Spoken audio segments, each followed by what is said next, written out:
All right, I'm just gonna run it like this. People ask me, like, you know what I'm saying, about the way I use the word nigga when I'm talking.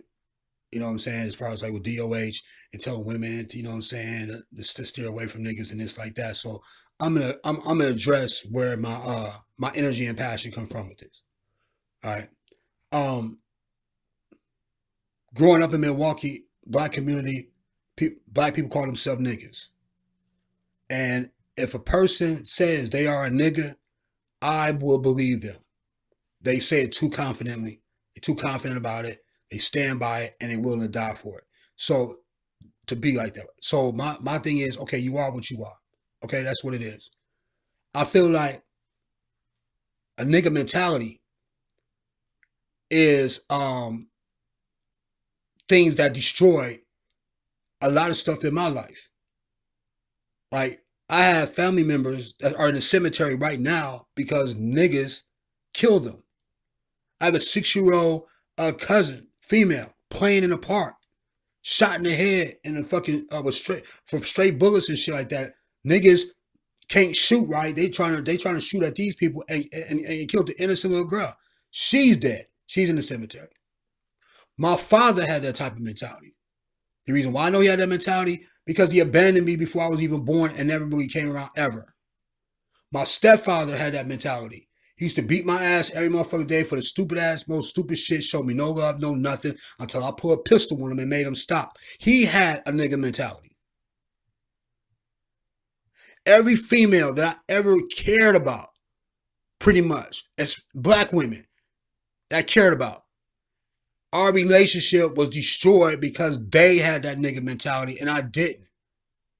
They got that mentality from the niggas that they used to hang around with. So I'm gonna just stop there, dude. With all that destruction in my own personal life, right? Why would I want to be around a nigga like that? Why would I want to be a nigga? And why would I want to be able to encourage other people to be around that type of mentality? See, when I talk, I speak from my own personal experiences. So I lost a lot of things that I felt that could really improve my life, especially on relationships with women, black women. Every black relationship I had has failed because they were dealing with niggas prior to me, and they wasn't able to get that mentality off of them, and they wasn't able to understand that when they was with me, they was no that they wasn't with a nigga, they was with a king. So your behavior has to be totally different when you're around me, and I'm not gonna be tolerating no energy like that and stuff in my life, dude, at all, because it doesn't make any sense. It's destructive. So a lot of it goes in with that. You know what I'm saying? Because that mentality caused me to lose so much in my life. So what do I do? Do I cry about it? Am I in tears about it? No. What I do is I revolutionize shit. So what I do, I speak on it. And what I do is I just let people know if you're doing certain things with your life, you can't have these type of people around you. Because niggas will destroy your shit. I know that. I know that mentality though. I know it. So if I survive something, right? Anything. If I survive anything, if I survive Milwaukee, if I survive a certain environment, if I survive something, it is my duty to myself as a king, and also to God who helped me survive in His way. You know what I'm saying? To be able to tell other people so they don't become victims. The survivors are supposed to talk. They're supposed to say shit. They're supposed to be able to talk and prevent bad shit happening to another human being. I'm not supposed to survive and go hide somewhere and shit. No, I'm supposed to survive and talk about it. And I talk to women about it. Because women were the only things in my life that really tried to be able to save me or to be able to help me. Niggas tried to kill me, dude. And that's another thing I didn't even mention. 3 attempts on my life. And it was attempts that wasn't, it was bullets meant for other people that came my way. And I just so happened to not be able to get hit in the head. So that's my own life being threatened by that mentality.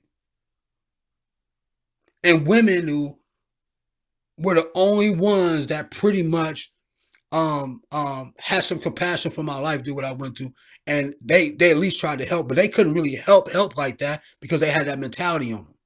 So they had part of the mentality on them, and they had part of they self. See, the nigga mentality didn't engulf them completely. So they had some good in them still, and I was just getting that little bitty good that was left.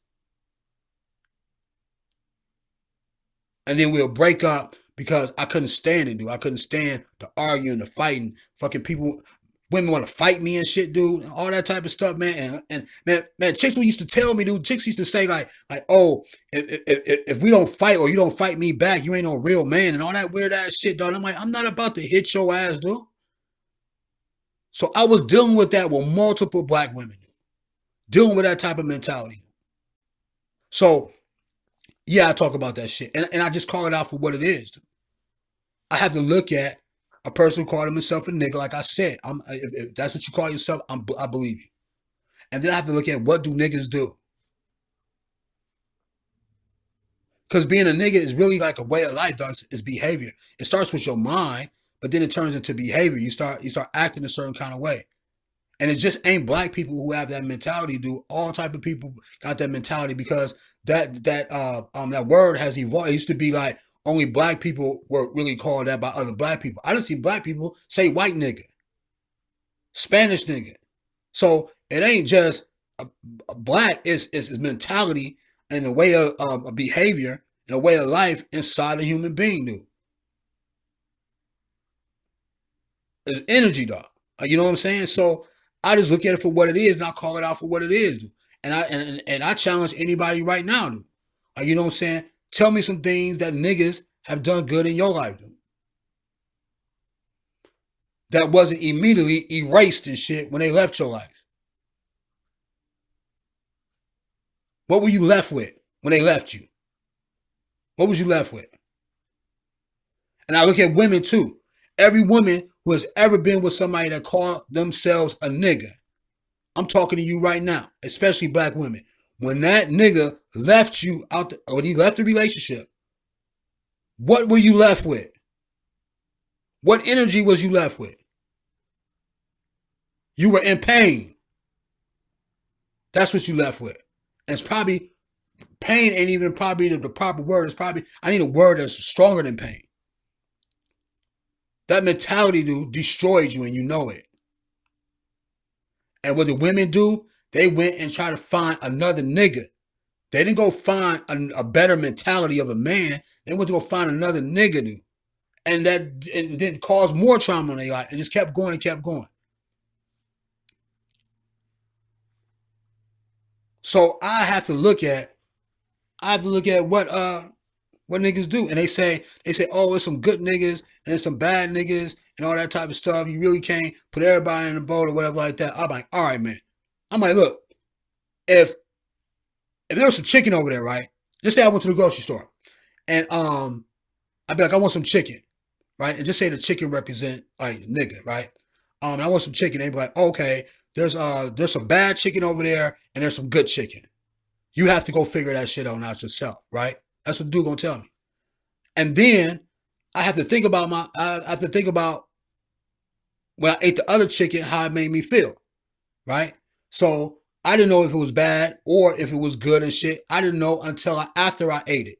That's what people in the world, you don't know what a nigga gonna do to you until after it's been done, dude. When you feel the effects of it, the aftermath of it. So I have to think about that. So when I'm looking at this chicken, I know there's good chicken in there and I know there's bad chicken in there, but I don't know which one is the which, right? And then I look to my left and there's hamburger. And I look to a little bit over there, there's turkey. And I look over there, there's salami and shit, right? If I have options, dude, I'm not going to fuck around with that fucking chicken. I don't care what's in that motherfucking bucket or what is over there.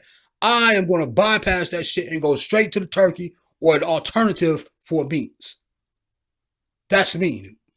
I'm not taking no chances like that. I'm not about to go figure out if this is good or bad or whatever and all that type of shit. No, dude. Because there's other different people and cultures in this world, dude, that can be able to treat me better and treat humanity better. And when I look at the relationships, with the black women relationship, and let me break this down to you. I was attracted to black women, not because they're just black women and we got the same skin complexion. It's because of the energy that's inside them. They have they have goodness inside them. They have power inside them that can really help heal and will want a dude to be able to do right by them and all this type of stuff. It's like an energy that pulls you in. That's how I got pulled in. I got pulled in through the energy by kicking it with them, right?